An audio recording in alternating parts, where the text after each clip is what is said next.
Hello everyone, my name is Ivan Stoianov. I'm a senior lecturer at Imperial College London and TPSRC fellow. Today I shall talk about the work I and my research team at Imperial College London have been doing on the use of hydraulic models for near real-time leak detection and localization.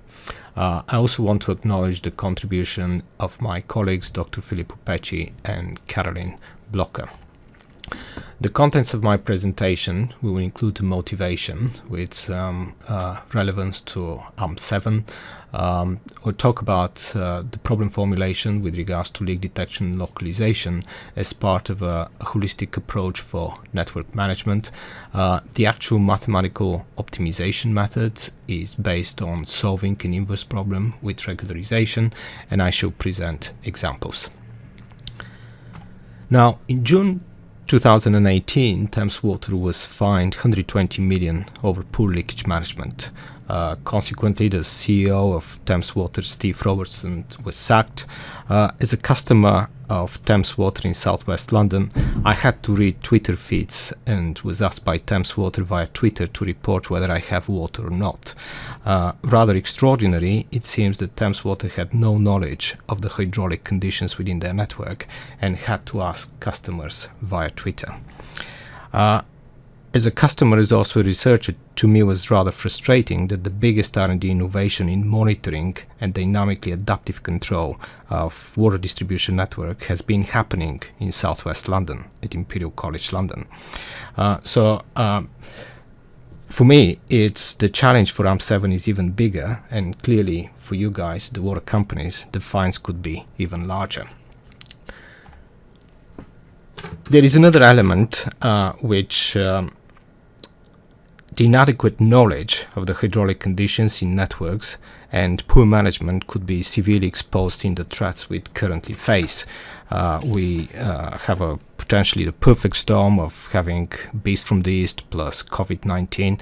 And in my view, all this perfect storm calls for urgent changes in the manner we operate networks to be both resilient to failures and have the capabilities for near real-time leak detection and localization.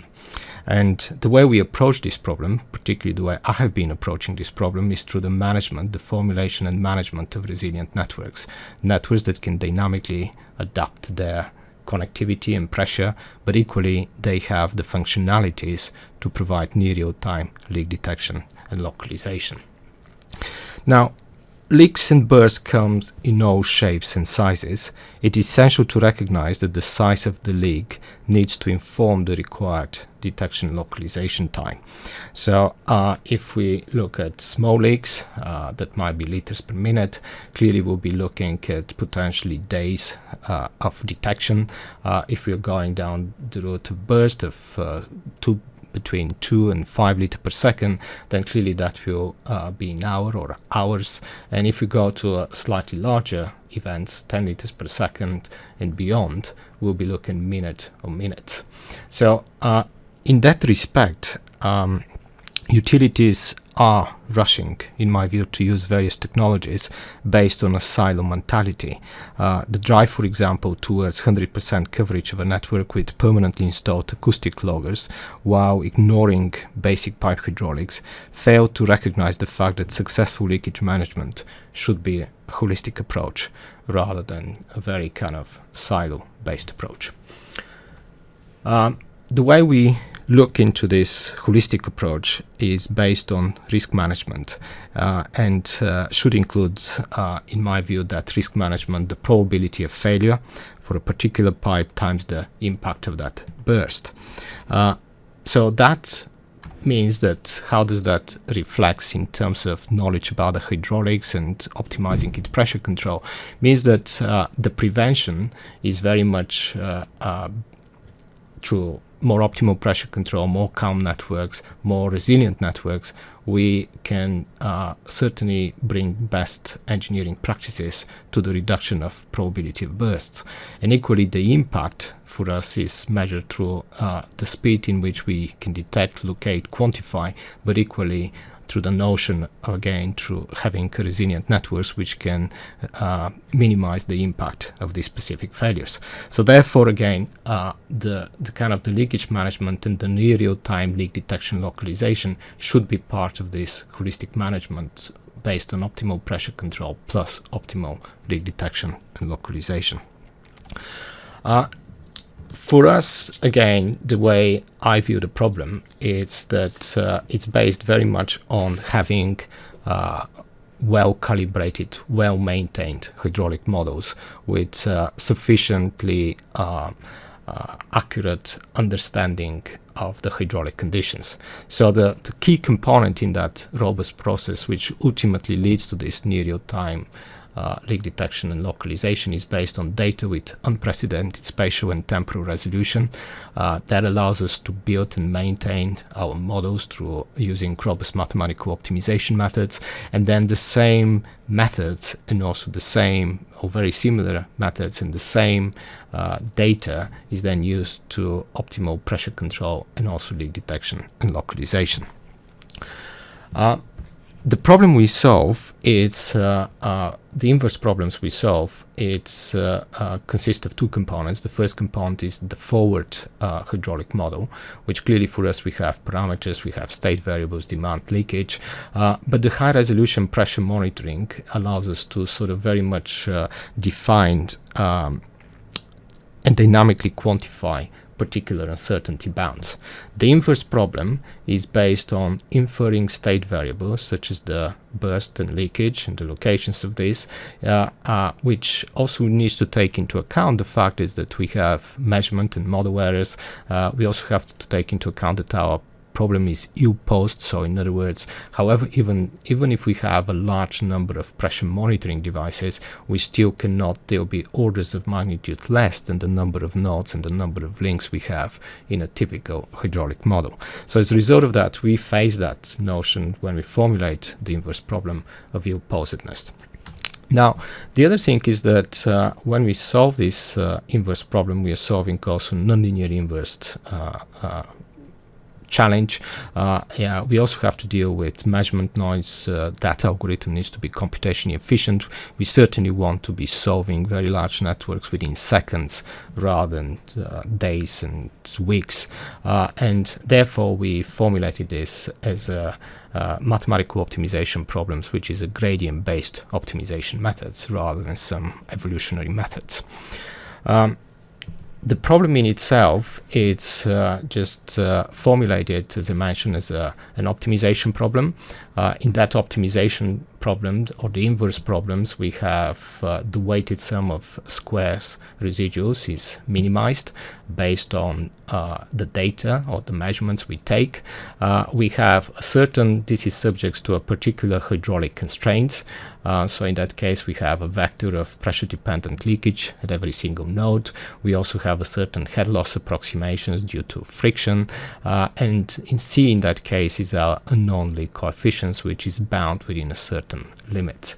In that case, one of the key innovations we brought into this approach is clearly the use of these regularization terms, and the optimal tuning of these regularization terms resolves some of the problems of the ill-posedness, but equally allows us to sort of really tune the notion of detecting what we call leakage hotspots within the area with relatively high accuracy. This is a few examples where we have been extensively testing our approach. For example, one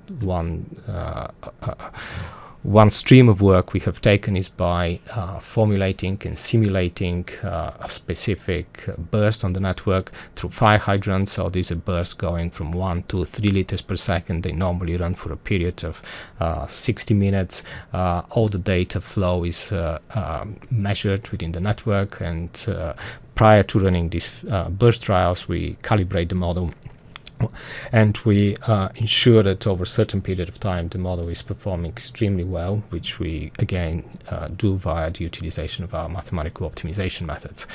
The other second approach we've taken is also the fact that we are looking for naturally occurring leaks, and also draw a comparison between our hydraulic model-based approach versus more traditional approach of permanently installing acoustic loggers, and that's has been very much a longer term trial happening over the winter months for some time now.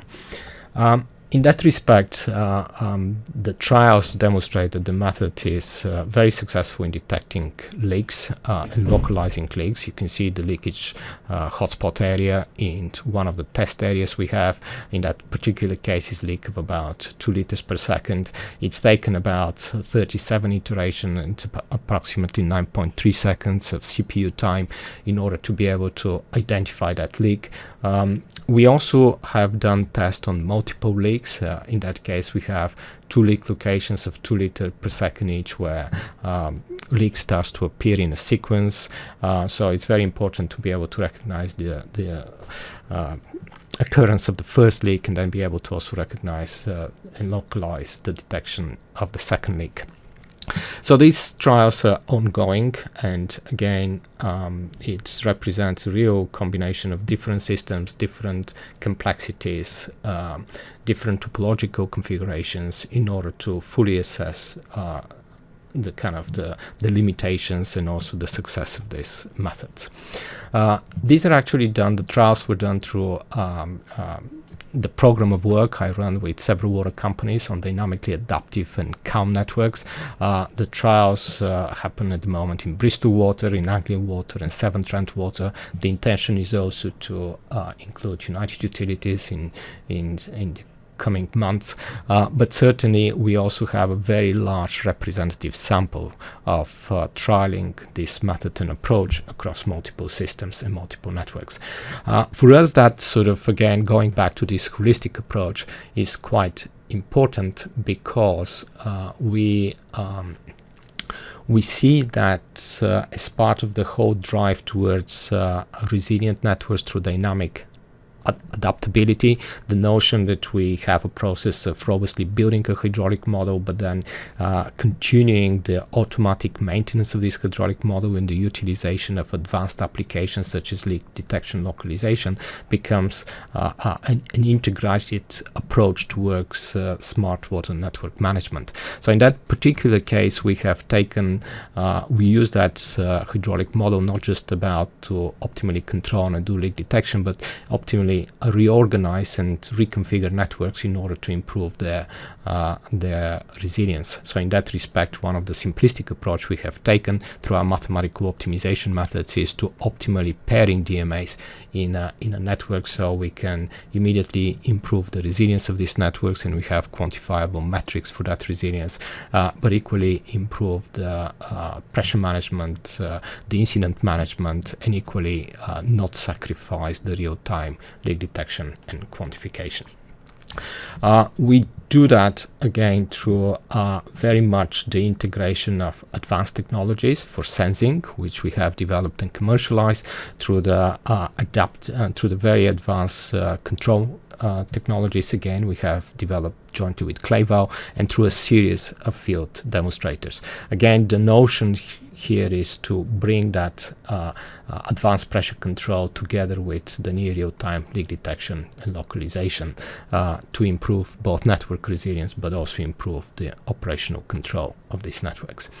And finally, I just wanted to say that just a reminder that this is not just about silo mentality of leak detection localization. Is about bringing a very different approach towards network management, which heavily relies upon building, maintaining your hydraulic models through data, and then fully utilizing these hydraulic models to the benefits of near real-time leak detection and localization. So thank you. That was a brief overview of very much hopefully getting the message that There are very advanced mathematical optimization methods which we have developed, we currently utilize, but they are part of a bigger package for network management through the building and maintaining of your hydraulic models. Thank you very much.